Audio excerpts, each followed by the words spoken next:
What up, YouTube? So today I'm gonna come at you with some free content about how to solve epidemic in in our century, in our generation. For the first time, people have been able to have food, uh, but not the need to burn it off, right? So we don't work like we used to. We're nothing like our ancestors in any way, shape, or form. When I say ancestors, I mean just the past generations, just baby boomers, right? You know what I mean?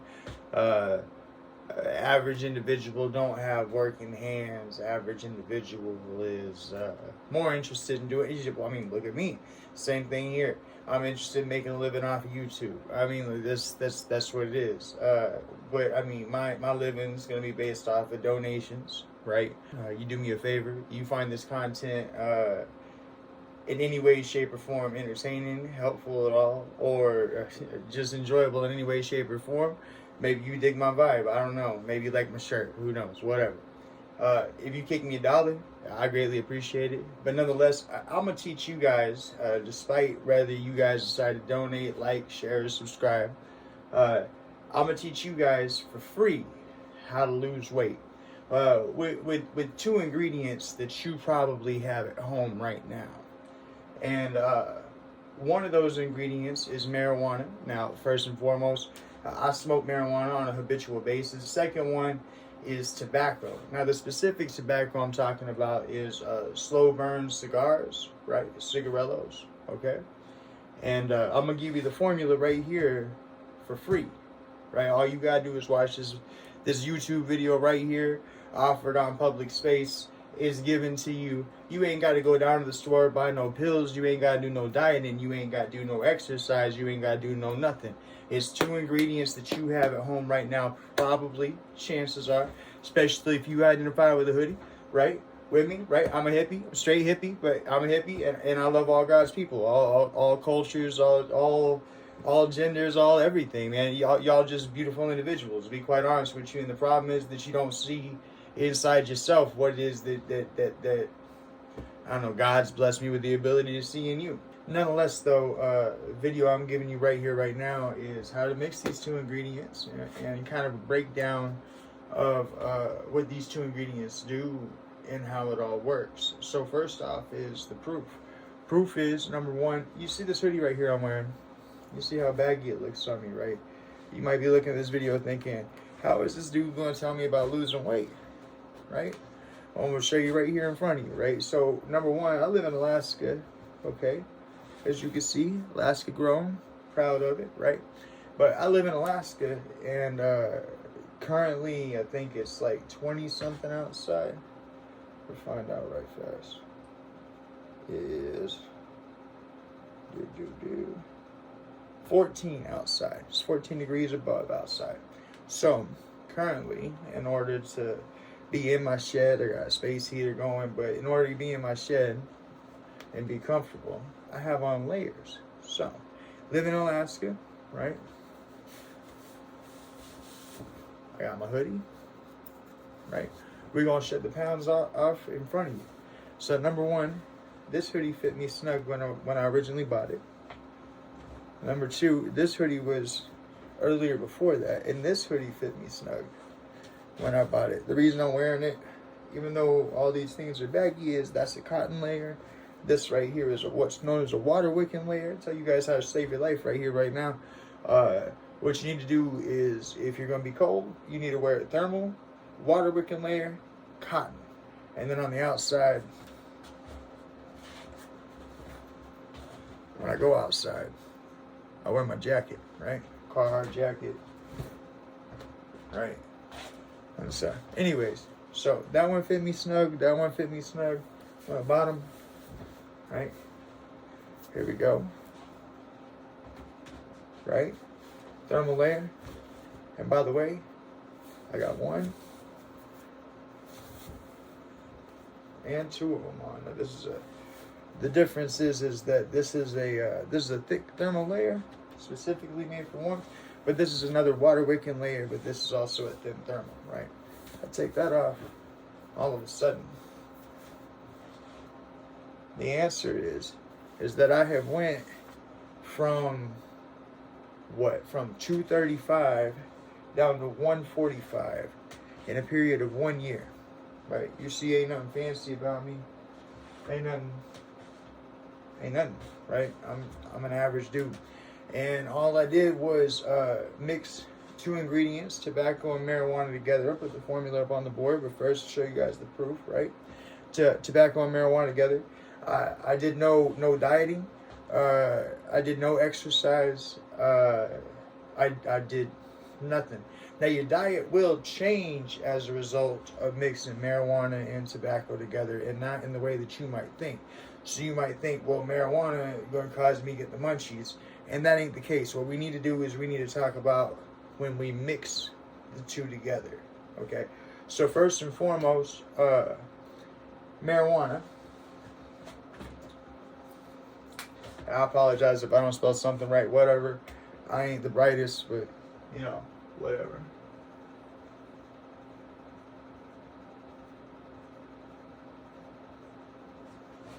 And tobacco. Now, it can be any marijuana. It can be indica or sativa, so any, right? But for our tobacco, we want slow burn. Okay? And cigarillos. Excuse me.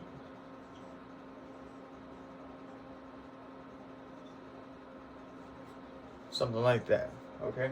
So you want any marijuana you can get, whatever it is that you smoke, and you want slow burn cigarillos. Now, in this video, I'm not going to actually show any marijuana. In this video, I'm not actually going to have any sort of smoking or anything like that. What's going on here is, now y'all get to watch me put the weight back on. So, number one, see, no love handles, 36 years old, by the way, y'all, right? Number two, big thing point out to you is that, and you can't fake this, so, you can't fake that, but you can't fake this either. Ex-doping. God to meet you. So, the way this works is, the reason I point that out to you too is that the reason why I stumbled across this is that from being an ex-dope fiend, from having the life that I used to have, from all of that, I have constant anxiety. It's something I'll never get rid of. It'll always be there, both from traumas in my life that happened to me and traumas in my life that I did. Okay? On the other hand, things, there's also the fact of the abuse that I went through. Okay? I'll tell you right here, right now, so when I was growing up, I was molested. When I was growing up, I was beat. When I was growing up, I was bullied. All these sorts of things. The reason I tell you this is I deal with the constant anxiety of my own judgment, but it's just the constant anxiety of my own judgment. We'll just leave it at that, right? Because I don't really want to go down the path. But what happens is that when a person has been traumatized in the way that I have been, you're constantly looking for a release from what the only way I can explain to you is right?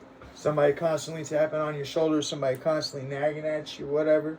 I don't know how to explain that. It's my own brain, and I know that. But anyway, like I say, people, this right here, this used to fit me straight, snug when I bought it. All them layers you just saw me put on. But it's my own brain fucking with me, and I know that. But I never get rid of it. As a result of having been an ex-addict,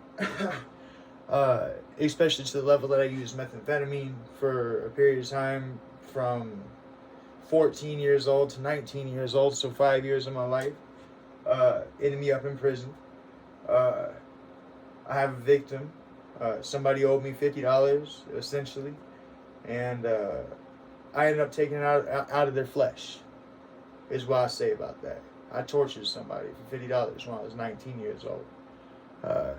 Did my time, came out, and wasn't changed by prison, but just the whole experience changed me. And so I feel that I've been blessed to have lived the experience and to have turned around and to be able to view the circumstance on a different foot. And so this is the reason why I'm creating my YouTube channel. It's the reason why I'm doing these things. And it's the reason why I'm giving you this content. Like I say, something as important as losing weight along with the results for free right here on YouTube. Like I say, you hit the donate button you want to, you do what you do. All right, so we're going to get into it.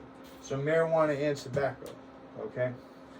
Now, I'm not intelligent enough to know what it is about slow burn cigars or cigarillos that make them slow burn, right? So I don't know if that has something to do with it or if it don't have something to do with it.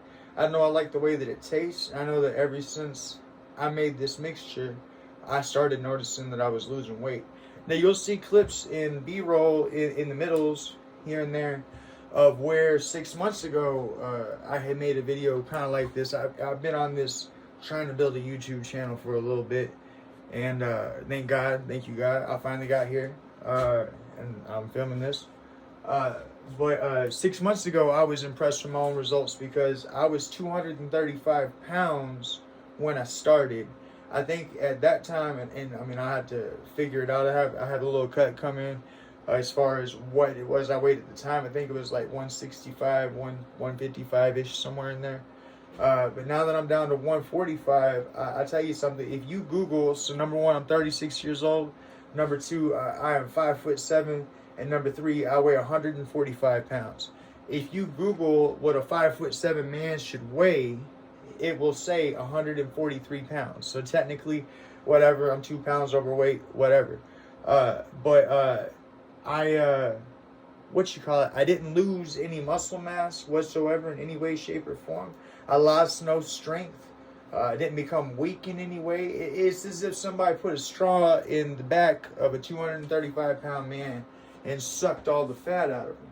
And I don't know if it's a result of my coughing, but see, when I cough, see the abs pop up? Let's see if I can get that right. See the abs pop up? Okay?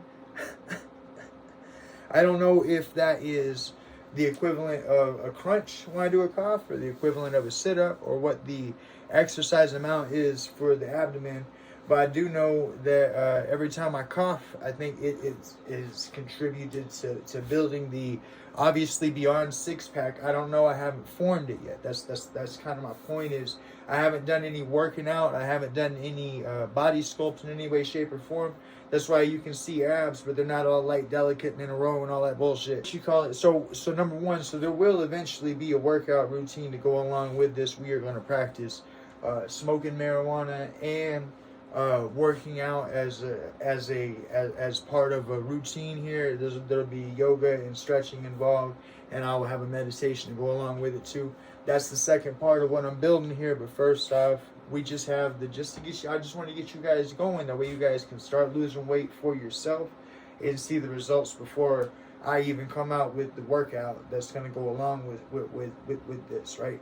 So first and foremost, like I said, I identify as a hippie, and I'm going to create an entire lifestyle based on smoking marijuana, losing weight, but also being spiritual. If you're interested in that, you be along for the ride.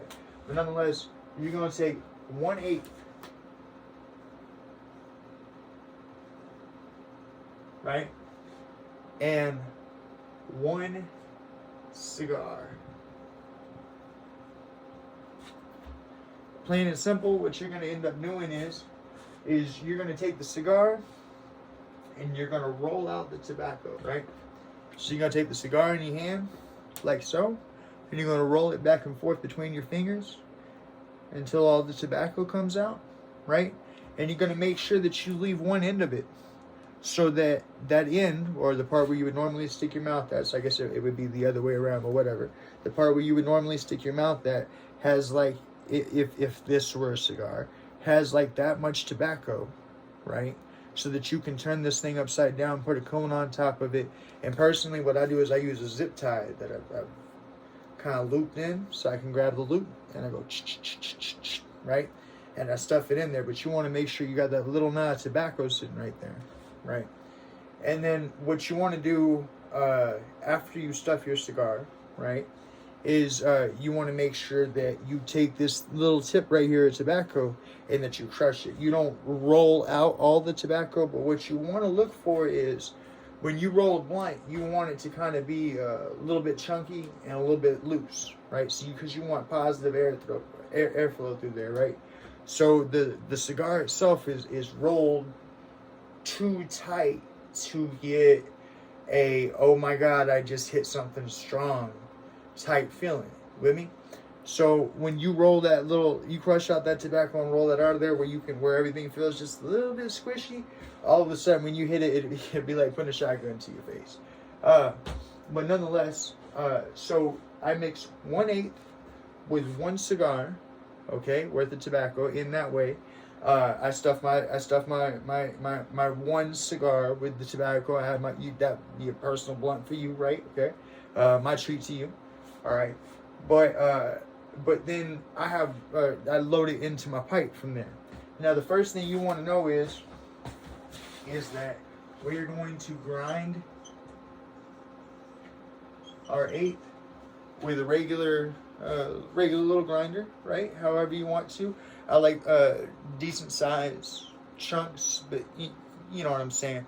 A little bit thicker than coffee grounds, essentially. And then our our tobacco. When you roll it out, that's it. Okay, you're not gonna grind that. Okay, so we're gonna leave our tobacco long and leafy when it comes out. You know, the stringy cigar tobacco, but we're gonna grind our marijuana, and you just mix the two together. Now my current, what I normally smoke a day, I literally will smoke one per day. What do I mean by that? I mean I smoke at least 1/8 a day at this mixture right here. I usually go through 1 ounce a week to myself, okay? And as a result, what I ended up doing was, now I started this last November. I started noticing I was losing weight, and I started paying attention to my mixture and started kind of formulating it.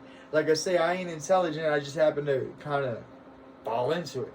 So what I started doing was, like I say, figuring out this mixture and getting it all down, whatever. If you mix these two things together like this, it tastes good, right? And I want to get down to kind of a little bit of the science, or at least what it is that I've logicked out for myself that I believe has happened, or how it is that I believe that it works, okay? But at 1 ounce per week and 1/8 per day, you know, sometimes we got hard days, whatever, you know what I mean, smoke a little more. It averages out about 1/8 a day, 1 ounce per week, okay? I lost 10 pounds per month on average, okay? So I'm not guaranteeing that you're going to lose 10 pounds. I don't know. It's your body. Who knows? Maybe it'll affect you differently.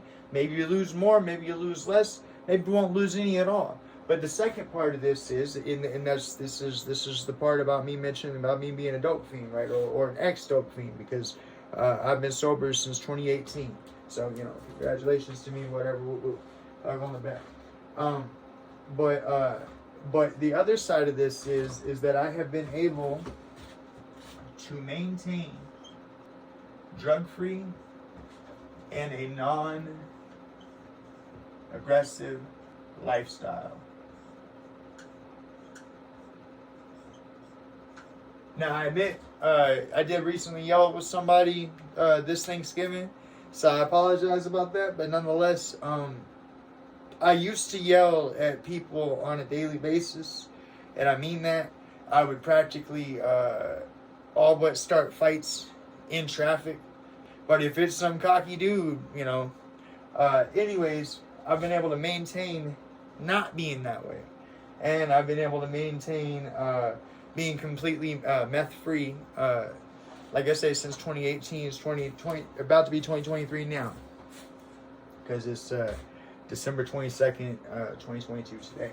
But the way that my formula works, the way that it affects the mind, I believe has allowed me to turn off all of my other addictions, to include since I was having to try to live a lifestyle where I wasn't smoking marijuana before, and the whole world wanted me to get off smoking cigarettes, because on top of, you know, the hacking and yakking from cigarettes, I was also 235 pounds, so I was looking pretty bad shape. Things was going downhill, right? Like I say, look at my hoodie I'm wearing right now.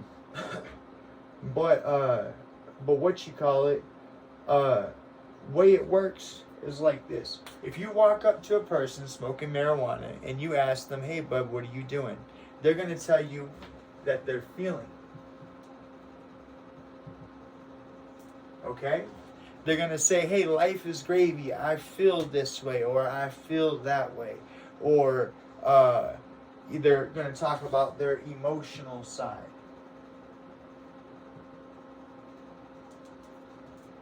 Right? How they emote about their current situation, their current energy. Now, if you walk up to a person smoking tobacco, right, and you say, hey, bud, what are you doing? How are you doing, right? They're going to say they're busy thinking. Okay? They're going to tell you what they're busy thinking about. They're going to come at you with something about life that is from a thought or logic perspective, right?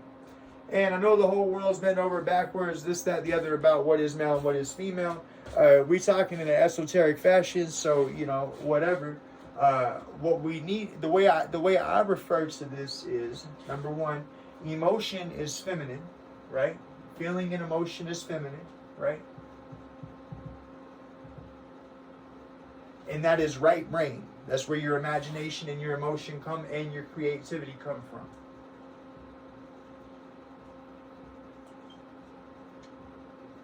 Okay? Now your thinking, your logic, even though I say this, and I'm a male, and I don't really feel that I do much thinking. However, your thinking and your logic, they come from the masculine. However you spell that, obviously. Anyways. That has to do with writing, reading and writing, right? So, reading, writing, and math. And is the left part of your brain. Okay? So, if you have these two ingredients at home, you mix them in the way that I just put up here, right, that I'm giving you for free. Like I say, if you enjoy my content, kick me $1.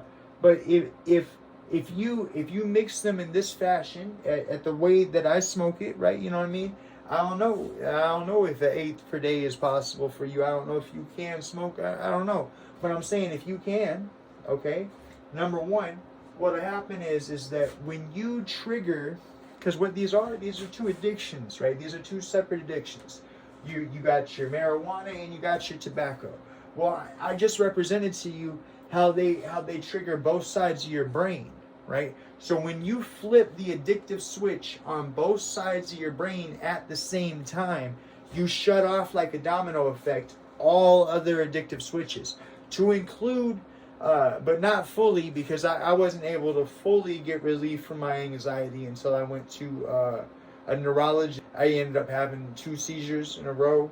It has nothing to do with my marijuana or anything like that intake.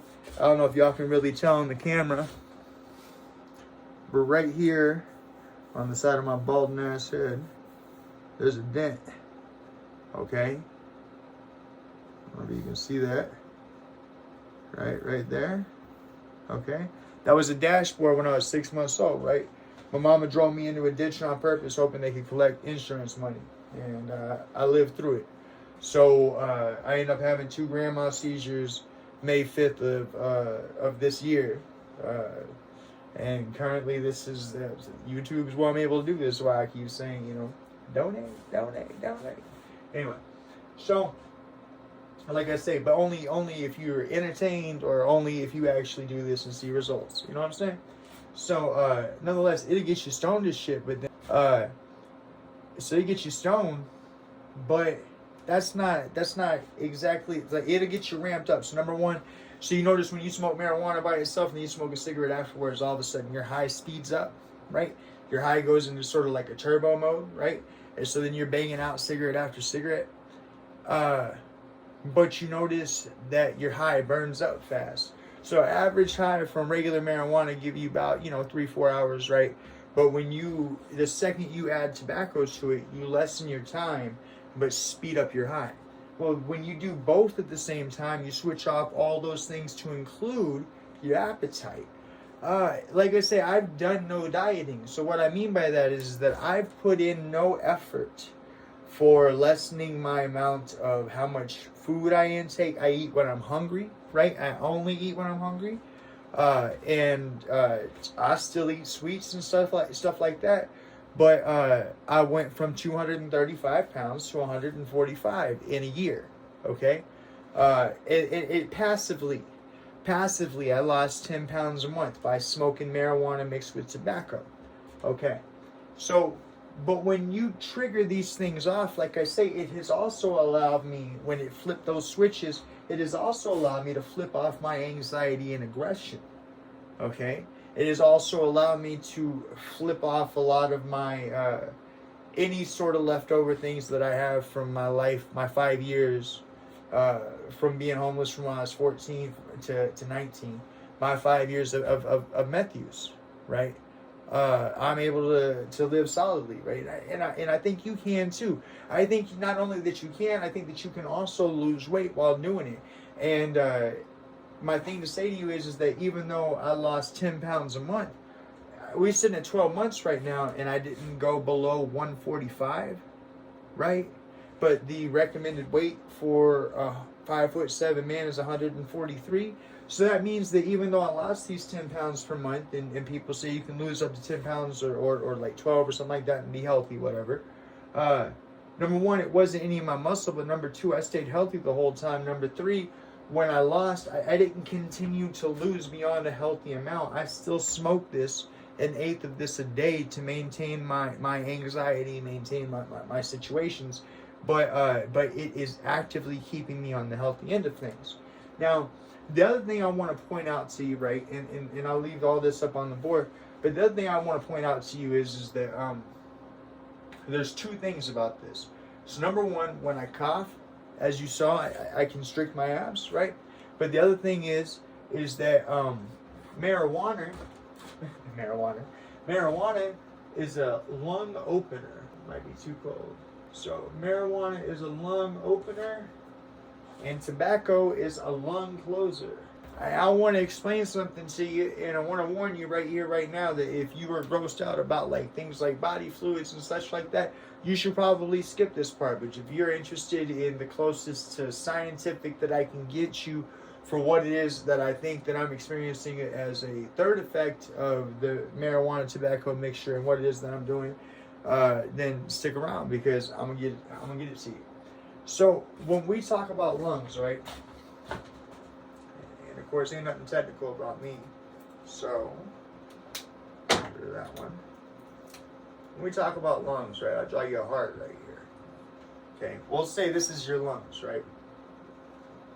All right, the broken heart, whatever, right? Let's say this is your lungs.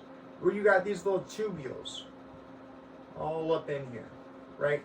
And so when I say lung opener, I mean bronchial tube. I'm not an intelligent person. I've logicked this out with the vocabulary and understanding that I have. But these tubules, I think they're called bronchial tubes. I don't know, whatever. Okay. When I say opener and closer, I'm talking about opener and closer of those tubes that allow you to get oxygen into your bloodstream through your lungs. Well, if you're already smoking tobacco, number one, those are closing up, and those are closing up because they're full of pus, is actually what it is. You can actually find videos where people are sucking out this white substance from lungs, okay, that are riddled with cancer, okay. And so you don't want that in there, number one. But number two, when I say opener, I mean that these tubes with marijuana get forced open. Okay, so if we have an opener and a closer going into your lungs at the same time, right? Then lo and behold, nothing bad, but like, you know how mustard gas, for example, or chlorine gas will cause your eyes to water, your nose to run, and your mucus to come up, okay? Well, I'm saying the same thing will happen not with your eyes or your nose, but with your lungs, okay? If you smoke marijuana and tobacco together, because essentially what you have is trying to force itself open while constricting. So imagine this heart now, which represents a set of lungs. Imagine that heart now being a sponge, okay? And so now all that white mucousy material is now gone and expelled, okay? And the reason I bring this up to you is that now on occasion, right, like when it's super cold outside, like I plowed the street and it was with my little snow blower, and it was like negative something, negative 10 plus, so like negative 18 or whatever. I come in here and, I had a snoot fest, right? I was, had snot, mucus, had kind of congested lungs or whatever, but that's just from being cold. Aside from experiencing that, I have not been sick since 2019, okay? And I think there's a reason for that, and that's this right here. So, this white mucusy shit that people get in their lungs when they end up getting cancer from smoking tobacco, I mean, I don't know how else, but whatever, right? That reaction that your lungs do, I think there's a partial reason for it, and that's what I wanted to do over here. So again, not a very intelligent person, just logic this out, right? So we're gonna make a face here, right? We gotta do little eyes, little nose, little mouth. There we go. Okay, and we're talking specifically about his throat right here. Okay, now somewhere in here, again, not a very intelligent guy, you got these things that are called tonsils. Some people have them, some people don't. Some people had them cut out, some people didn't. In my case, I have them. So in tonsils, you have what are known as acnoids. A-K-N-O-I-D-S. I'm sure it's spelled somehow different, but the gland itself is called acnoids. And what do acnoids do? Acnoids secrete toxins from your body, okay? So the question here is, number one, and I don't know if you've really thought about this, but I'll put this at you. If I am reaching somebody in a third world country, I mean, blessings to you. I hope that you and your family are safe, and I hope that you get through your day well. But if you're not, okay, and like myself, if you grew up in America or you grew up in a country where they have fast food, then you know that fast food has never been more than 3 blocks away from you at any given time. So it doesn't actually make any sense at all for your body to trigger fat storages, okay? If you actually think about it, it doesn't, okay? Because this whole idea of your body needing to store fat is for you to survive a winter, or for you to go through a drought, or for you to go through, whatever, right? As the human being has evolved. And so I say, why is it that you have created fat storages? And this, I'm sure you're going to think something, but whatever. I think it has to do with this little system right here, okay? Now further down here, we're just going to draw a big old circle right here, and we're going to call this the belly. And there's a reason I say this. So, whenever I go through this process of smoking marijuana mixed with tobacco, which causes my lungs to squeeze, right, and causes any like I said, I guess you'd call it pus. I don't know, but we'll call it mucus, okay? To come up, right? It's just mucus, but essentially it is. That's the lungs way, right? So anyways, whenever I cause myself to produce mucus, what I also am producing is that all these toxins that everybody has been swallowing back down because it's not socially acceptable to spit in America, not exactly sure why. What ends up happening is that your stomach, your belly now has to process that when you go to swallow that back down.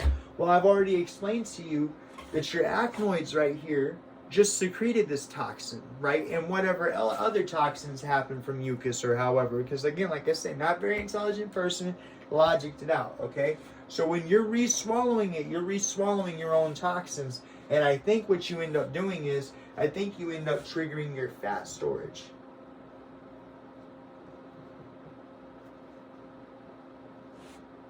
So what I think is, okay, so now is to my understanding that the Eastern community calls the belly the second brain.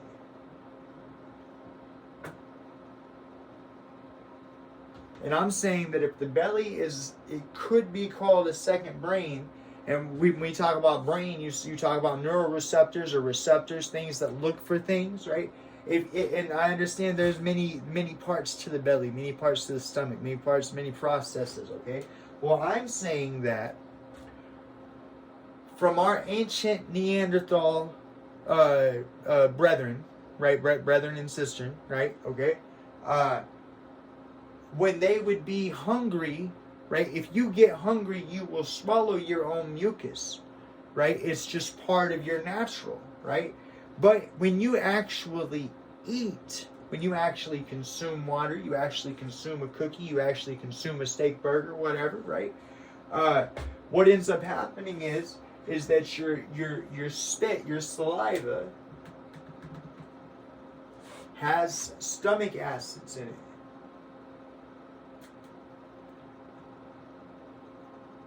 So the second that you put anything from a cup of coffee to a cheeseburger in your mouth, the stomach acids start breaking down the chemical compound, chemical composition, right? Because this is all the little stomach does, is it processes things through acids and chemical compounds, right? Breaks it down into nutrients, right?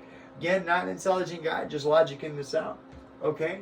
So when you turn around and you don't have food in your mouth, or you don't have water in your mouth because you don't have anything to eat or you don't have anything to drink, okay, and you're grateful for the spit or the saliva in your mouth because everything else about you is cracking and dry because you're in a desert situation, or you're at negative some temperature and everything, even though there's water all around you, everything is dry because everything's frozen.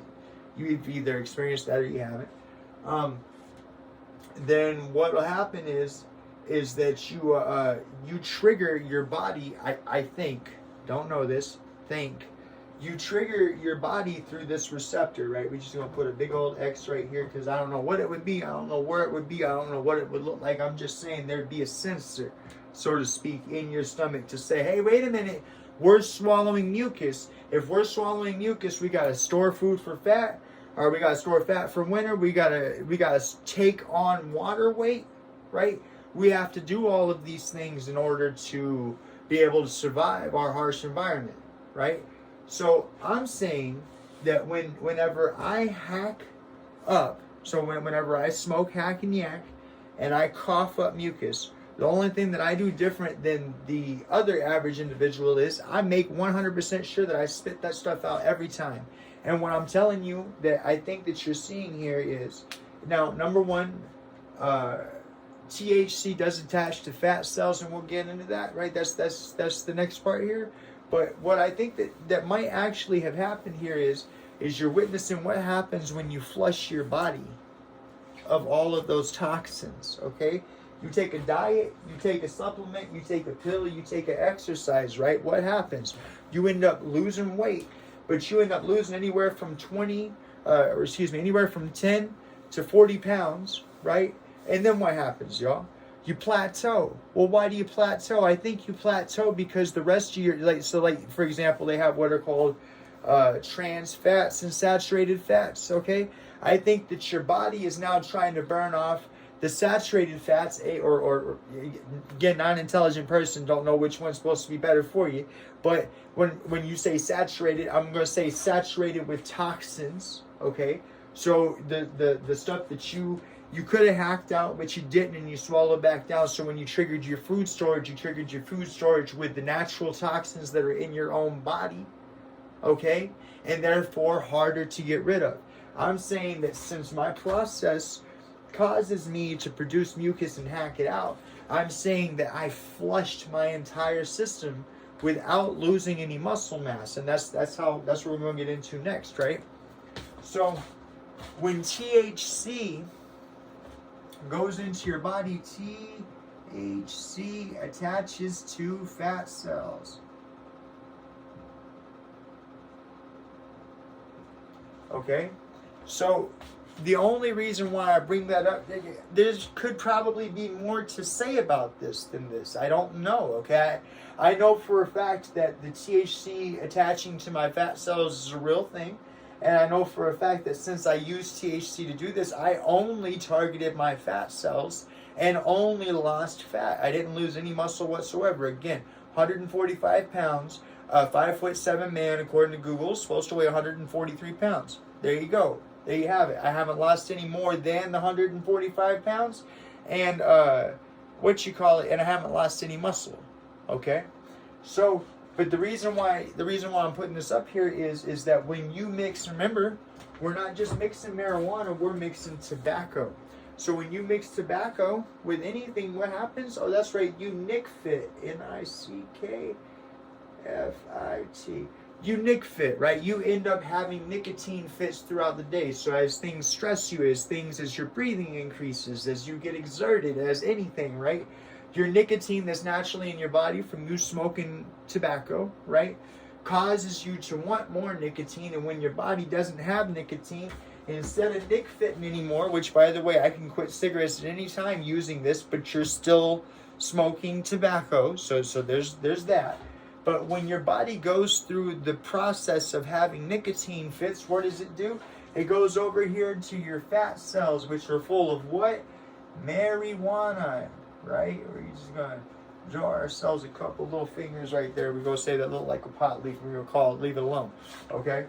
But your fat cells are now saturated with marijuana. So when your body goes to nick fit, right? When your body goes to get that nicotine or to take away from what you've already been doing, putting nicotine in your lungs, okay?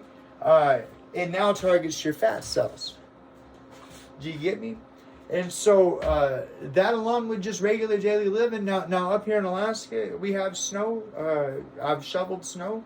I do a lot of snow shoveling. I shovel four driveways on the constant. My own and three neighbors. But I mean, I did get out there and use the snow blower and plow the whole street because the snow plows hadn't gotten around. Shout out to the snow plows. Nothing against you guys. I know you guys got like 29 plows for Anchorage, so everybody's just trying to make it. I get it. So I went out there and I did my part with my street. My point is that I didn't do any extra exerting myself. I didn't do any workout routines. I didn't do any diet. There was no additive of will on my part. And that's just what I want to give you guys. You do this right here, you will lose weight. You will definitely get stoned. So the ramping up of your stone when you smoke a cigarette, well, it's instant because you've already done it. You've already added it to your mixture. If you mix it, like I say, at 1/8 per one cigar, it's real simple. You will start this process that I'm giving you right here. I'll make sure I put in some, like I say, some of when I took these clothes right here and modeled them off for you because they were what originally fit me snug and sat here and shook them in front of you. I'll make sure that I put those in some B-roll or whatever. That way you guys can see where I thought I was already doing good and now I'm here. And I would have never thought that I would get here just by smoking and coughing. I don't know the science behind it. I don't know the 100% behind it, but I know that it works. I have results. I know that when doctors have looked at my lungs, they say that my lungs are good. Every morning, when I wake and bake, I hack out fluid, and then the second that fluid's gone, it don't really come back. You know what I mean? Like throughout the day, I just have my morning of I just gotta whatever happens in here when you smoke cigarettes, that pulling of, because you know the specific, if you smoke cigarettes, then you know that after about a couple of weeks, next thing you know, all of a sudden you got the soupy lung, right? Whatever that is, I spit that out every morning. And when I say cigarettes, I mean I actually smoke cigarettes too. Okay, when I don't smoke cigarettes and I only have the one cigar per 1/8, I don't get soupy lung at all. But I'm saying that even with me smoking cigarettes, I'm able to take care of soupy lung, right, and get that all hacked out every morning. But then on top of that, I have now been, so 2019, I guess that would be November-ish, October, November-ish. It's like late October, early November was the last time I got sick. The only thing I can think is that I feel healthier and I'm doing better, and I think it's because I get rid of soupy lung and I don't re-swallow my stuff, and I'm flushing the toxins out of my body as a natural result of doing the one thing I enjoy doing every day, which is smoking marijuana. So anyways, there's the formula. There's what it does. You should ask your doctor first. You should say, hey, can I smoke marijuana? And if they ask you why, you tell them this. Marijuana is an opener, okay? And it'll cause me to hack and yak. And if they say that you are healthy enough to do so, then this is one way. Like I say, you catch me in the morning, you're going to hear me hacking and yakking like a dog. It's all out of there. And like I say, whenever I go to the doctor and they put the little stethoscope or whatever on my chest, they're like, oh, wow, your lungs sound fine. And I'm like, well, it must be the marijuana. And they're like, well, I can't say that. And I'm like, well, I know it. So anyways, there you go, YouTube. Love you all. Y'all take care. Later. All right. So now I'm going to hit y'all with my business plan, right? So I mean every bit of what I'm saying. I'm technologically illiterate. So I don't know if there possesses a way for a account, and of course I'll be expressing that to my bank and to PayPal. That's the only people I'll take any information from. But I don't know if there possesses a way for an account to be viewable to the populace without being touchable. I don't know, so I had to figure that out. But this is what I'm promising, this is what I'm planning, this is where the goal is, okay? So I have lots of things I want to do. We're going to name off 2 of them in this business plan, and we're going to start ourselves a model for how we can change the world, just with me being on this simple YouTube channel and you hitting the donate button. All I'm asking for is $1. Hear what your $1 going to do real fast before you judge me. So,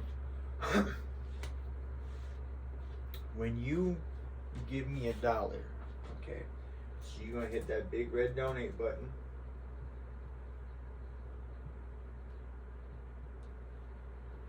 Here's what's going to happen. Now, I'm opening up a business account with PayPal so that I can accept all forms of payment. That way I don't have to just have a PayPal to PayPal. You can, I assume, according to the way that I understand it, you can pay with anything you want to: Visa, MasterCard, your bank account, your debit, your whatever, okay?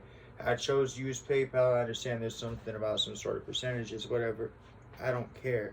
I want you to know that you are safe in opening up your wallet to me. And I want to make sure that's done through the most reputable that I know of, which is PayPal, okay? I could be wrong, but it appears to be, when you say online banking or internet, I think the word PayPal. So there you go. So that red donate button is going to put whatever you donate to me. All I'm asking you for is $1, but I'll make it so you can put more if you really want to. But just thank you. But what's going to happen is that when you give me $1, okay, once you know what I'm going to do with it. So it's going to go to this PayPal account. Now, I'm sorry, okay, I understand I might be a little paranoid, that's fine, okay. I don't like the idea of my money just sitting on PayPal, okay. So what will happen from there is once you give me that dollar goes from PayPal to the checking account, which is always going to be empty because the second I put money in the checking account, I'm going to sort it this way, and I'm letting you know how I'm going to sort it. Okay, so we have checking.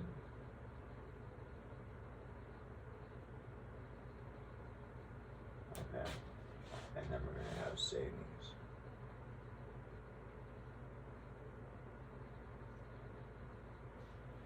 And over here, we have personal.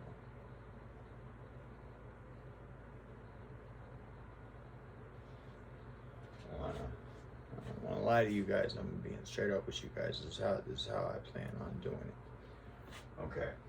So, number one, when you donate me $1, it's gonna go to a PayPal account. Okay. That dollar, what'll happen is that right off the top, okay, while it's still in the PayPal account, I'm going to use 33% of that dollar right off the top to advertise my videos, my content, my everything. I'm going to use that 33% right off the top for that. That way I can get these videos pushed in other places other than just YouTube. That way I can move things forward here because I have a goal here. So, but 33% of that dollar is going to come right off the top, okay? Then, with the leftover amount, so the remaining 66%, okay, is going to come down here. Now, I'm not even going to write a figure because this is how my banking is going to go, so you guys know. When it goes into my checking account, okay, I'm going to put 66% of what's remaining that comes from my PayPal over here for taxes. Okay, I'm going to pay 66% of my taxes quarterly. Okay, even if it overpays, I think you can gain interest that way, and if that's the case, that works too because it'll keep this ball rolling faster. Okay, but I'm gonna pay 66% to my taxes. It's gonna sit in a savings account until I pay quarterly every year. Okay, 33% of that is going to go right over here, right? So, well, I guess it'd be, well, no, I'll leave 1% in the checking account. So 33% of that is going to go of what comes from PayPal, right? So 66% is going to go to my savings for taxes. 33% is going to go to my checking for my own personal living. Okay. Now I want to tell you what I'm planning on doing with my own personal living portion of this. That way all this will make a little sense to you, and maybe it make a little more sense to you as to why you want to give me that dollar on that PayPal, if you choose to, and if you're in the place to be able to. Okay, and that's this right here. Okay, so that 33% that I set in my checking, of course, you know, I have to pay my bills and such as that, but if I get enough money in there, if you can help support me, if you can help me make this my 9 to 5, okay, if you can, I'll dedicate myself to it. There might be a day or two lapse here coming soon because I've just hammered at this. I built this thing, and then I've been hammering and teaching myself all these things. I still haven't even figured out how to put these videos to YouTube, but I know that I'm getting the film taken care of, and then as soon as that's done, then I just got to set up the PayPal account, which I'm talking to you about now, and set up a figure out how I can even post these videos onto YouTube, because I don't know that yet. But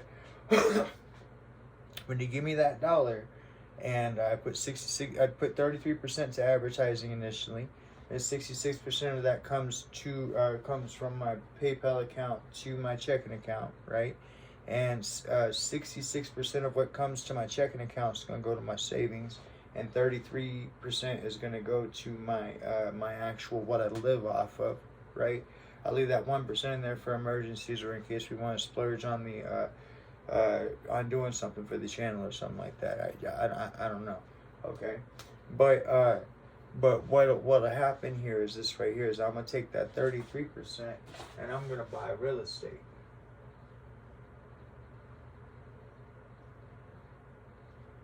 It's specifically, I don't know, because it doesn't make any sense for me to ask for your money, for me to just turn around and go throw it into a hole that's not going to be any good.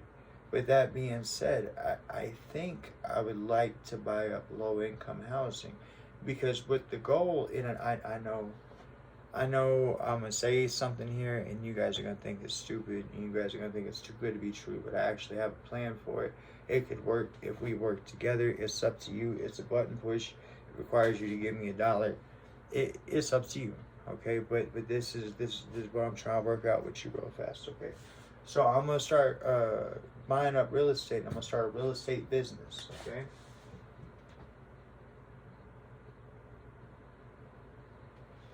Now, if you give me your $1, like I say, these things will go this way. This will be 33% goes, like I said, I pay my bills first and all that stuff. And when I can afford it, I will invest in real estate. And I'll put videos on here. That way you guys can see that I'm doing the thing.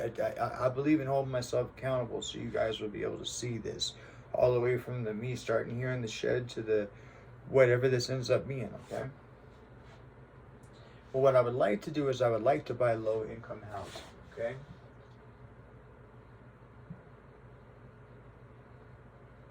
And there's a reason for that, and it's not anything judgmental. It's not, okay? So, I want you to understand something, and I don't know that you will, but I'm going to try to give it to you, okay? So, when it comes to business, you can file what are known as losses, okay? And I want you to understand that real fast. So, you hit the $1, okay? 66 gets set back for taxes, and then whenever everything gets returned, that money will go right back into real estate for buying low-income housing is what I'm hoping for. But again, like I say, I'm not going to sink my money into a hole. I want to make wise choices, okay? But because I want to make these places where people can live at, okay? So, excuse me. So I would like to buy low income housing, and what I would like to do is this right here. Now, it's my understanding that if you buy like a sixplex, this low income housing, okay, then you're guaranteed you get the money because it's low income housing and the state has something worked out.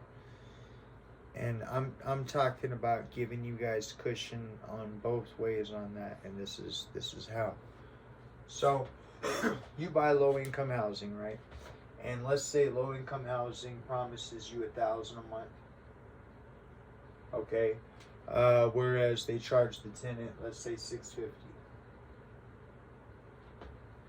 Okay? And this is we can end homelessness like this. Okay? I don't know how to display it on the internet. If there's a way for me to figure that out between PayPal and my banks, I will. Okay? That way I can hold myself accountable. That way you can look and you can see what's going on. Okay? But if you hit that $1 button right now, okay, this is what I'm planning on doing with it. Now I got to get me straight. Okay? I literally, this is it. This is what I'm doing right now. I'm devoting my heart and soul to this. This is I need to see where this goes, and I feel that God has called me to it, and that's where I'm at with it. And this is the last of the videos for me to produce. As soon as I get it all edited, I'm putting it out there. But it works like this. Sorry. if you guys can donate me enough money, okay, then what ends up happening is this right here, is that the money will be handled as I explained, and I will buy low-income housing. Okay. If they pay me $1,000 a month, okay, and I get so first I have to buy low-income housing. Second, I have to have enough low-income housing to make an impact. Okay. But we'll get to that, and I'll figure out. At the very least, I'll just come up here to this whiteboard and I'll talk you through what we're at on things so I can hold myself accountable. I mean that. I'll do that. There's no reason why. I can literally, I'll treat you as if we are a relationship, right? And I will let you know, as far when I say relationship, I mean business partnership, and I'll let you know what it is that I'm doing with our channel as far as where we're going with things, okay? But the plan here is this right here, is that of course I gotta fix me, but I buy this low income housing. I buy enough of it. If they pay $1,000 for the person to pay $650, the reason why I got those two put up on the board is this right here. If you guys donate me enough money, then what we can do is this. I want to make it. Okay, this is a multi-impact statement. I want you to hear me real fast. Okay, so these are low-income housing. Okay, I want to make it so that a person, anybody who qualifies for low-income housing. Okay, now everybody always says, well, somebody has to foot the bill, and I want to foot the bill. Okay, I'm sorry, flat broke. I need you to help me. Okay, but I want to be that source that foots that bill, and I want to explain to you what I'm footing the bill of and what it is we can do with this if you help me. Okay, so if you donate me enough money and I get enough low-income housing and I get enough of them, okay, then this is what can happen. I want to make it so that a person only pays rent once every quarter. Okay, so that's once every 3 months. Okay, a person would actually pay rent once every 3 months. Now here's what I mean by that. So this is all things are double-edged, but this is a good thing, both sides. Okay, so number one. When the state pays me $1,000, when the person's only given $650, the state is bumping me up $350 per person, okay, or per rental unit, okay. So if I make it so that a person only pays rent once every quarter, so once every 3 months, okay, then what ends up happening is that 2 of those months the state don't pay me $350. So now your taxes are more effective. That's one thing. But then the other thing is this right here. Now you as the person renting, okay, you still have an obligation of $650. Okay? So every month you as the, I know I just said that you ain't paying rent but once quarterly, and now I'm saying you're paying rent every month, but you are paying rent every month. Okay, you will not lay back, relax, none of that. No, you will have a job. Okay, but we're gonna get you somewhere with your job, and we're gonna make this thing possible. Not the only way to do this is there has to be money coming in to support this. But I want you to hear what I have to say real fast. Okay, so if a person is in charge of coming up with $650 every month for their rent because they qualify for low-income housing, okay, and I'm telling you that I am only charging them once every quarter, so I'm only taking that $650 once every 3 months, then that allows for $1,300 every quarter, right? Now here's what I propose. I propose that if you can help me generate enough revenue to create this so that this $1,300 that this person would be paying to low-income housing now goes back into their pocket. Okay? Now, why would we do that and how would we do that? Let me explain. So this $1,300, before it goes back into their pocket, because it's going to go into their pocket. It is their money. But first, it's going to pay for two people, okay? I want every person who has to pay rent to have two people in their life. You know what that is? I want every person to have an accountant, right? And I want every person to have a therapist, right? Now, I know you're thinking to yourself, well, why on earth would I want an accountant or a therapist, or why would I sign up for having an accountant or a therapist? I just go rent somewhere else, and that's fine. You can still rent from me. You don't have to be part of my little game here. However, at the same time, what that equals out to is that if you choose not to be part of my little game, I'll take my $650 from you every month. Thank you kindly. Okay, but if you want to play along here, then this is how this works. That $1,300 will be able to pay for you an accountant and a therapist. Okay, so there are two people in the world that are guaranteed to give a damn about you because somebody's paying them money to do so. Okay, now $1,300 don't sound like a lot, but over a period of time it will be. Okay, but number two, if you have an accountant managing your money, they can make sure that they pay themselves and the therapist. Okay. Number three, if you're a person with a substance abuse addiction problem, or some sort of a drinking problem or something like that, you know, you have a tendency for benders or whatever, you're not going to be able to get a hold of that money from your accountant without your therapist's okay. Okay, so now you have an actual, real responsible $1,300 every quarter of the year, okay, that handled properly by an accountant and therapist will be used responsibly in your life. So if you have child support to pay back, if you have overdue taxes, if you have bills to pay, these two individuals are going to make sure that you pay them. So that way we have forward movement in your financial future. Do you understand? Okay? And so eventually, as you fix all these things in your problem, in your situation, this $1,300 gets set back and set back and set back. Either A, for you to buy a home, B, for you to do something with your credit, or C, to move into a better place. Whatever it is that you want to do. Eventually, I will have better homes that I buy as part of this. As this thing keeps on going. But what I need from you, my business plan, it all hinges on you. You got to hit that donate button. You got to give me at least $1. All right, it's $1. Okay. That's what I'm going to do with it. 33% of it's going to go towards that, okay? I'll make my money off of, I won't make any money. That's kind of the point, is that I'll be making my money off of the donate button, off of the 33% where I told you to go, where it'll come from, right? So I'll live off of that. But my goal, okay, is to buy up as much housing as we can.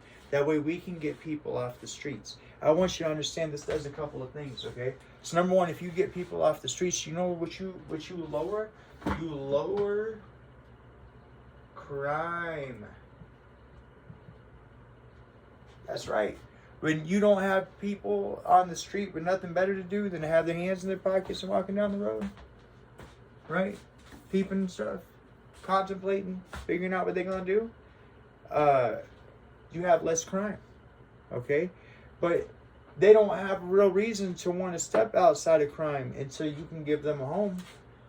And you can't give them a home until you start solving things. And I think this is where it starts at. Okay? I think that we can generate enough money to make it so that eventually no person has to be homeless. Now there are people out there that like to be alone, and there are people out there that have their own way of life. Okay? And that's fine. Okay, that, you know, but for the majority, we can make homelessness a past issue. Now, I want to tell you something else we can do. If we get this going good enough, okay, because this can actually generate money over a period of time. It's just a slower clock, and I don't mind doing the slower clock. If what we have going here is we're helping people, we're lifting people up, we're better in our community, and we're making things happen. And like I say, that what if for this holiday season, what if you had an accountant, and a therapist, that it helps you remember all the little things that you had brought into the therapist, that you talked about your girl, or you talked about your kids, or you talked about your dog, right? And so you got a person that actually gives a damn about you, listening to you, help you figure things out, right? But then you also got an accountant to make sure that you set back enough money. How would an extra $1,300 have helped you this holiday season, right? And what if you could provide that to the man who qualified, the man, woman, family that qualifies for low income housing? Okay, but you can, and it's right here in this. What I'll do with it, I'll like I say, when I make a move, I'll check in with it. I don't, you know what I mean? It went the second I go to buy a house, and I go to get some low income housing and whatnot, what I'm doing with it or whatever, I'll let you guys know. Okay, and I'll let you guys see what's happening with it, what's going on, and they'll know that it's as a result of Defy Yourself, the channel that we got right here. Okay, but it all hinges on you donating that dollar, and that's up to you. But that's what I'm doing with it. That's my business plan. I believe God called me this, like I say, so I already know. But nonetheless, though, thank you very much. And you guys have been a joy to host, even though I know y'all been talking to me. I've been talking to you. And y'all take care of yourself, all right? All right, later.